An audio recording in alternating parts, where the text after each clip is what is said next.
کہ نبی اکرم صلی اللہ تعالیٰ علیہ وآلہ وسلم جو قرآن لے کر آئے ہیں، اس قرآن پاک میں اللہ رب العزت نے فرمایا ثانی اثنین، یعنی دو میں سے دوسرا۔ تو عربی زبان میں جب گنتی گنی جاتی ہے تو واحد، اثنین اور ثالث، یعنی اب دو کے لیے جو ہے اثنین کا لفظ استعمال کیا جاتا ہے، تثنیہ۔ تو اب دو میں تیسرا کوئی نہیں ہے، اور یہ دو کب ہے؟ غار کی وہ رات ہے، کوئی 5000 فٹ بلندی پر یہ غار ہے۔ جن حجاج کرام نے اس غار کی زیارت کی انہیں معلوم ہے 5000 فٹ اونچا غار ہے۔ مجھ فقیر کو بھی اللہ تبارک و تعالیٰ نے یہ شرف عطا کیا ہے کہ اس غار کی زیارت کی۔ اس قدر بلند غار،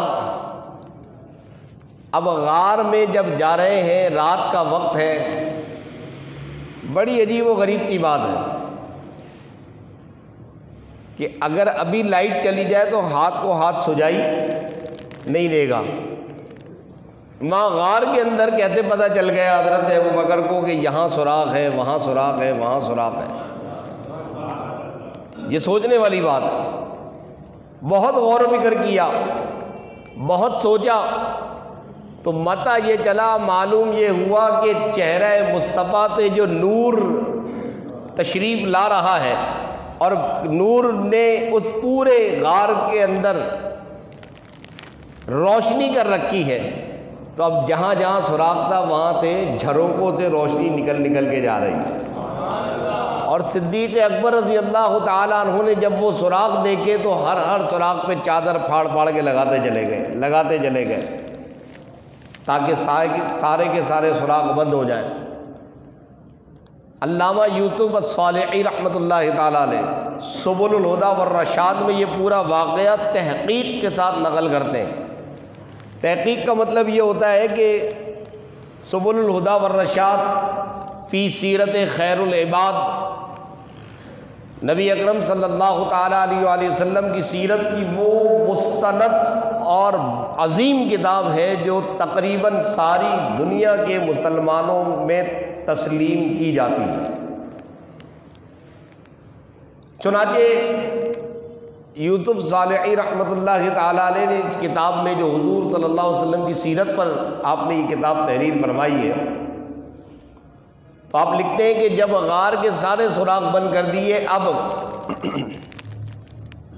صدیق اکبر نے عرض کی یا رسول اللہ صلی اللہ علیہ وسلم اب آپ غار میں تشریف لے آئے۔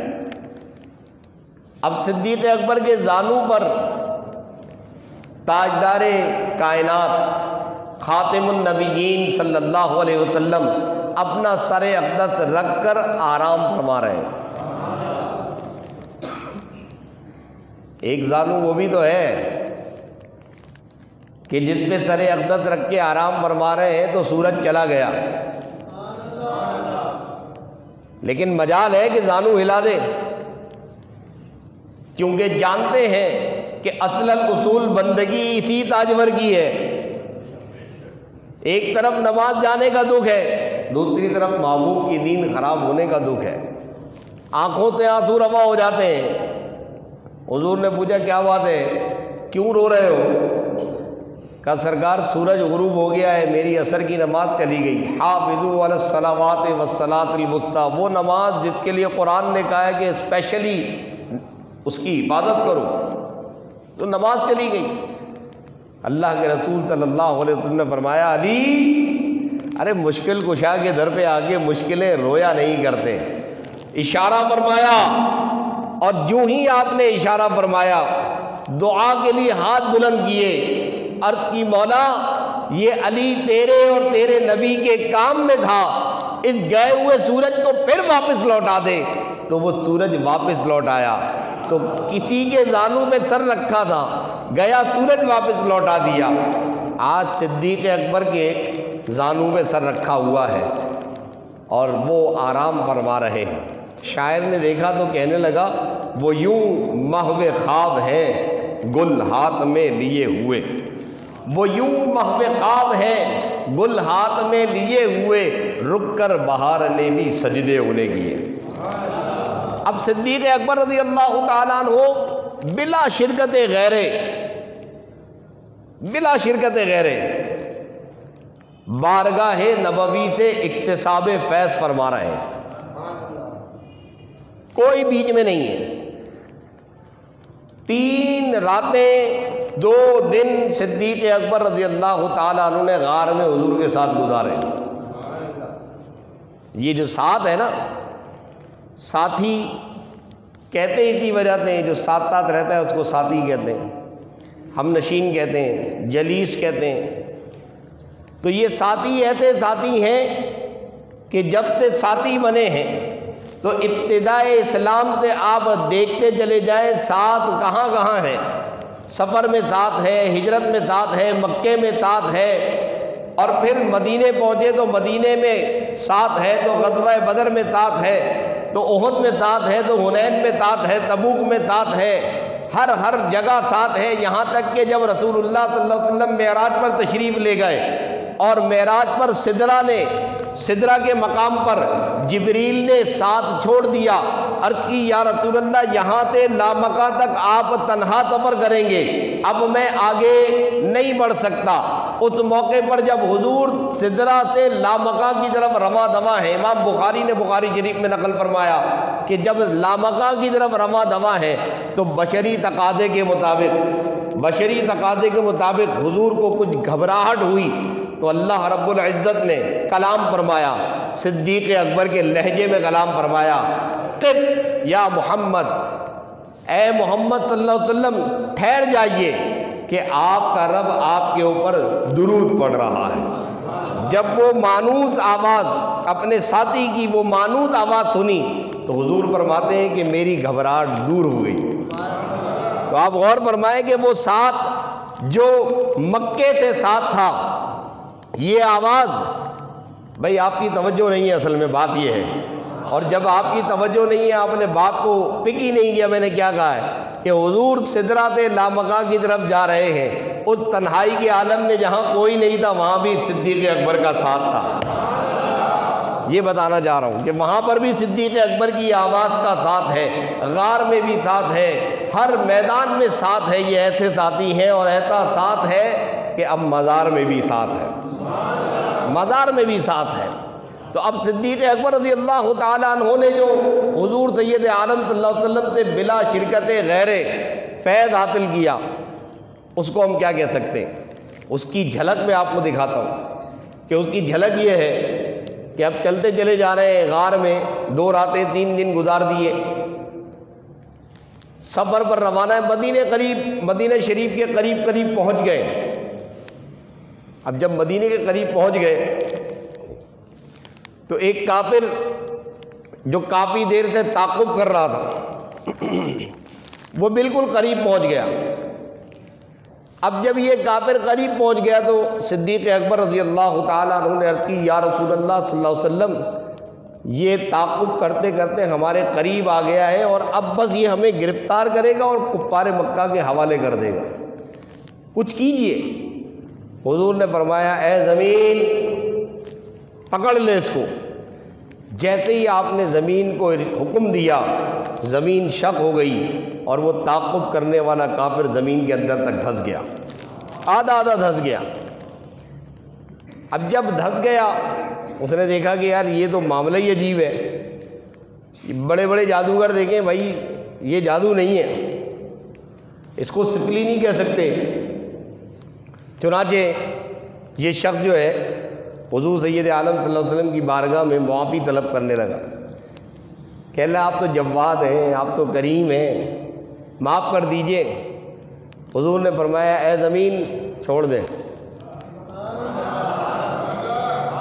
زمین اور آسمان پر حکم کیسے چل رہا ہے میرے آقا کا؟ ایسا حکم چلتا ہے۔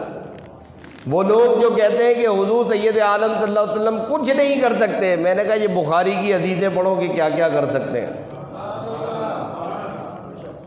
چنانچہ زمین نے چھوڑ دیا۔ امام بخاری فرماتے ہیں پھر کچھ دور تک گئے، پھر کافر کے دل میں لالچ آ گئی، وہ سوچنے لگا کہ یار گرفتار کر لوں، 100 سرخ اونٹوں کا انعام ہے بھائی،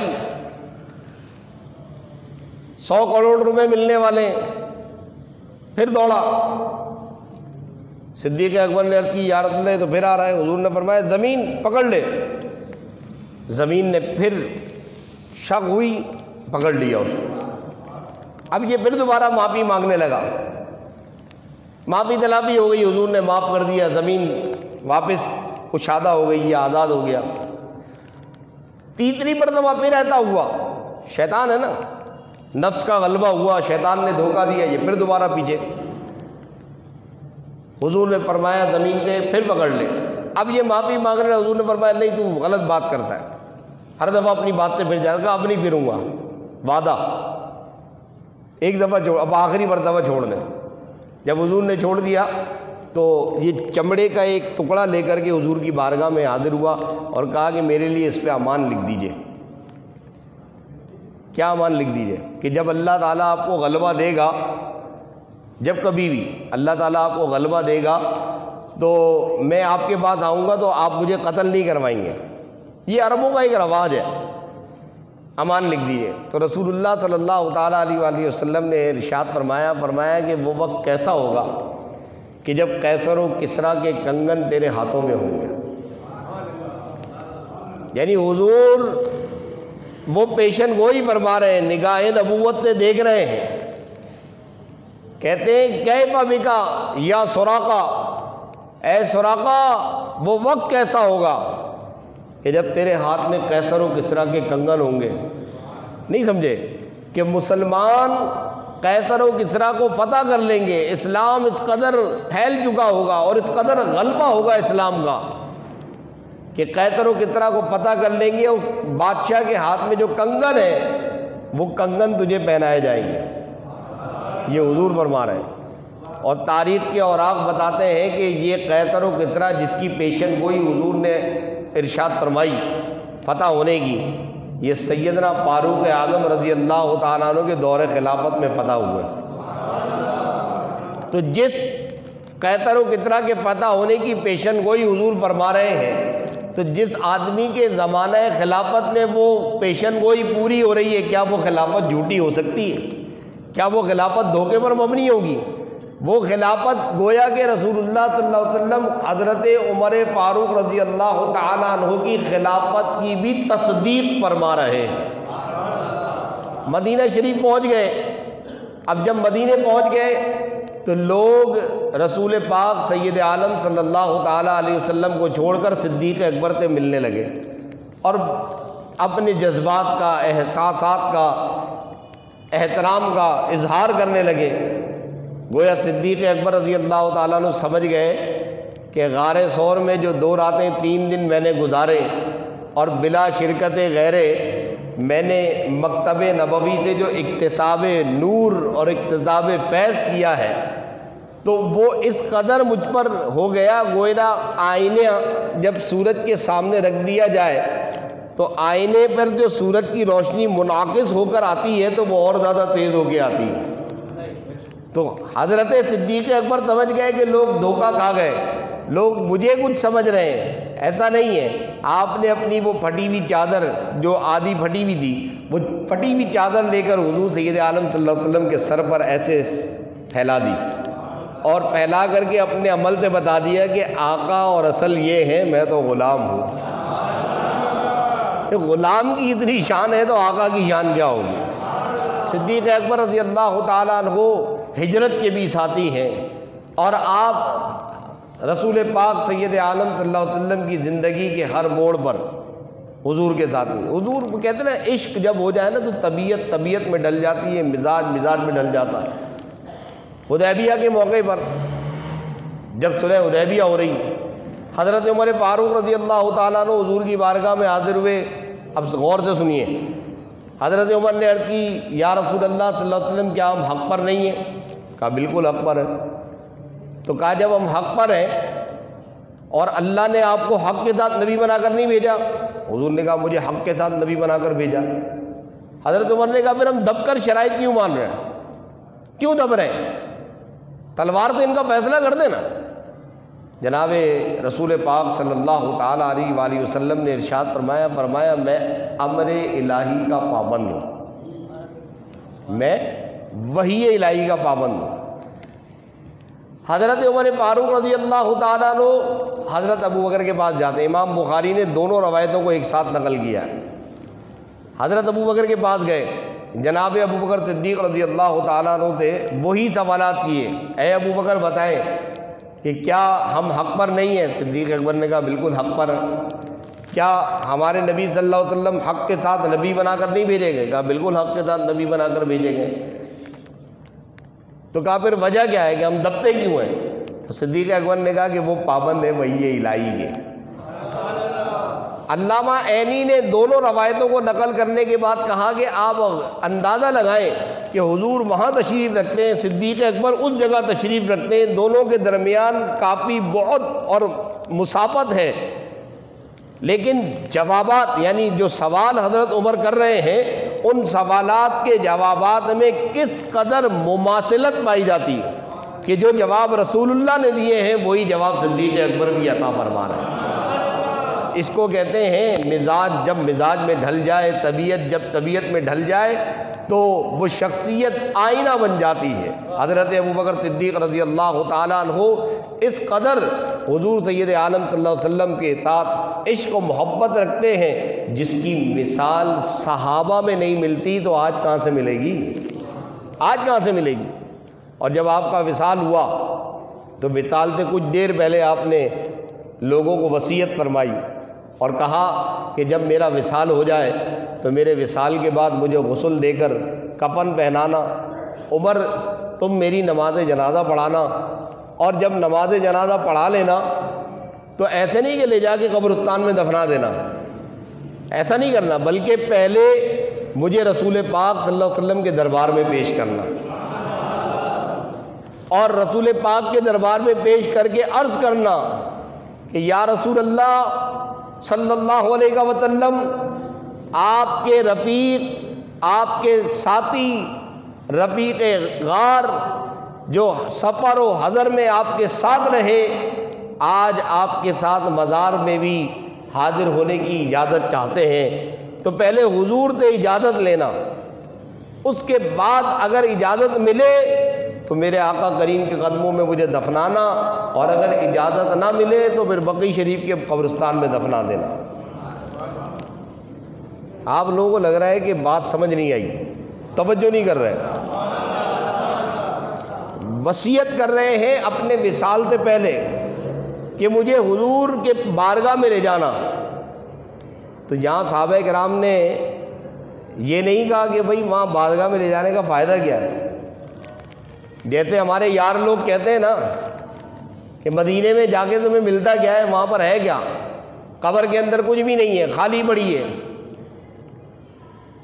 تو صحابہ کرام بھی یہی کہتے ہیں اے ابو بکر اب وہاں قبر میں کیا رکھا ہوا ہے، کس سے پوچھنے جائیں، کیا پوچھنے جائیں؟ حافظ صاحب کتابوں میں لکھا ہے لوگوں نے کہ وہاں کچھ نہیں رکھا۔ ابن تیمیہ، ابن قیم اور ذاکر نائک اور اس قسم کے دیگر اور ان کی ذریت اور در ذریت ابھی تک اس بات کی قائل ہے کہ جناب وہاں مزار کی حاضری دینا، مزارات پر جانا، وہاں پر کوئی بات کرنا، یہ کسی صورت بھی جائز نہیں ہے، بلکہ وہ ایسے لوگوں کو شرک اور مشرک کے فتوے دیتے ہیں۔ ہم پوچھنا چاہتے ہیں کہ یہ جماعت صحابہ، تم صحابہ کا نام لیتے ہو نا، بولو بولو، تم تو بڑے ٹھیکیدار بنتے ہو صحابہ کے، ہے، اور تمہاری ٹھیکیداری کہ جناب ہم ہی صحابہ کے ٹھیکیدار ہیں، تو آپ اندازہ لگاؤ کہ صحابہ کیا کر رہے ہیں۔ حضرت عمر نے یہ نہیں کہا کہ ابو بکر کیسی بات کر رہے ہو، غسل دینے کے بعد، کفن دینے کے بعد جب ہم تمہارا جنازہ پڑھیں گے تو جنازہ پڑھ کے ہم قبرستان میں دفنائیں گے، حضور کی بارگاہ میں کیوں پیش کریں گے؟ یہ کوئی نیا دین لے کر آ رہے ہو یا دین کے اندر کوئی بدعت جاری کر رہے ہو؟ اب بدعت کے فتوے لگانے والے آئے نا، ذرا یہاں فتویٰ لگائے نا، ہم بھی تو دیکھیں، ہمیں تو گردن پکڑ پکڑ کے فتوے لگائے جاتے ہیں کہ جناب یہ بدعت ہے، وہ بدعت ہے۔ میں نے کہا اس میں بتاؤ نا کہ یہ بدعت ہے کہ نہیں ہے۔ حضرت صدیق اکبر رضی اللہ تعالیٰ عنہ وصیت کر رہے ہیں اور حضرت عمر فاروق رضی اللہ تعالیٰ عنہ جمیع صحابہ اس بات کو سن رہے ہیں. اٹھائیں آپ کتابیں اٹھائیں کہ جناب نماز جنازہ کی امامت حضرت عمر فاروق رضی اللہ تعالیٰ عنہ، اور جنازہ پڑھانے کے بعد سب کے سب صحابہ جنازہ لے کر حضور کی بارگاہ میں حاضر ہو گئے. دربار شریف کا دروازہ بند ہے، دربار شریف کا دروازہ بند ہے، جنازے کا پلنگ دروازے کے باہر رکھا ہے. حضرت عمر فاروق رضی اللہ تعالیٰ عنہ دروازے کے باہر کھڑے ہو کے بلند آواز سے بارگاہ رسالت میں صلاۃ السلام پیش کرتے ہیں، اور صلاۃ السلام پیش کرنے کے بعد کہتے ہیں اے اللہ کے رسول. اب پوچھو عمر تھے کہ وہاں کس سے بات کر رہے تھے؟ یوم عمر منانے والوں، ارے کس سے بات کر رہے تھے؟ جب حضرت عمر وہاں پوچھ رہے تھے کس سے پوچھ رہے تھے؟ اور تم کہو گے کہ جناب اس کا حوالہ نہیں ہے، تو حوالہ تفسیر کبیر میں امام فخر الدین رازی رحمۃ اللہ تعالیٰ نے پوری بحث لکھ چکے ہیں، جا کے پڑھو. امام فخر الدین رازی، یہ وہ تفسیر ہے جس کے پڑھنے کے لیے منطق کے پانی سے وضو کرنا پڑتا ہے تو تفسیر پڑھی جاتی ہے. یہ اردو میں بھی نہیں ہے کہ تمہارے کو پڑھنے کو مل جائے، یہ ہے ہی عربی میں. پڑھنے کے لیے بھی آپ کو عربی اور منطق میں کمال پیدا ہونا چاہیے.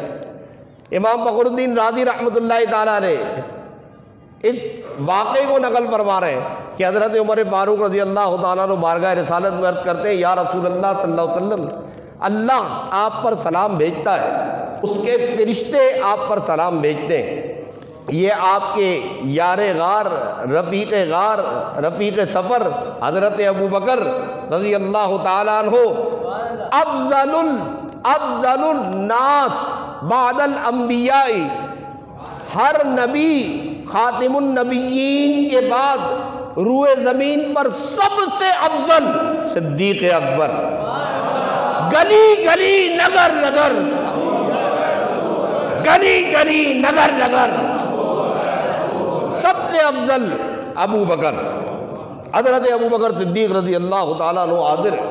حضرت عمر فاروق رضی اللہ تعالیٰ عنہ نے جب بلند آواز سے یہ التجا کی حضور کی بارگاہ میں، تو امام فخر الدین رازی رحمۃ اللہ تعالیٰ علیہ کیا لکھتے ہیں؟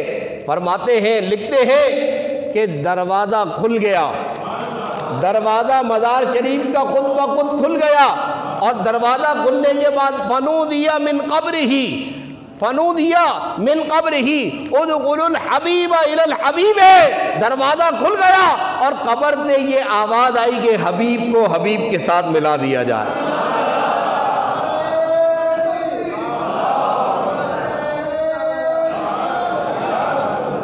اللہ رب العزت جل علا، نعرہ تحقیق.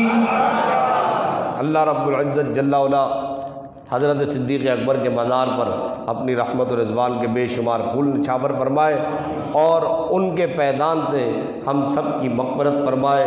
وآخر دعوانا الحمدللہ رب العالمین. مزید علامہ صاحب کے بیان سننے کے لیے ہمارا چینل سبسکرائب کریں، بیل آئیکن پریس کریں. شکریہ.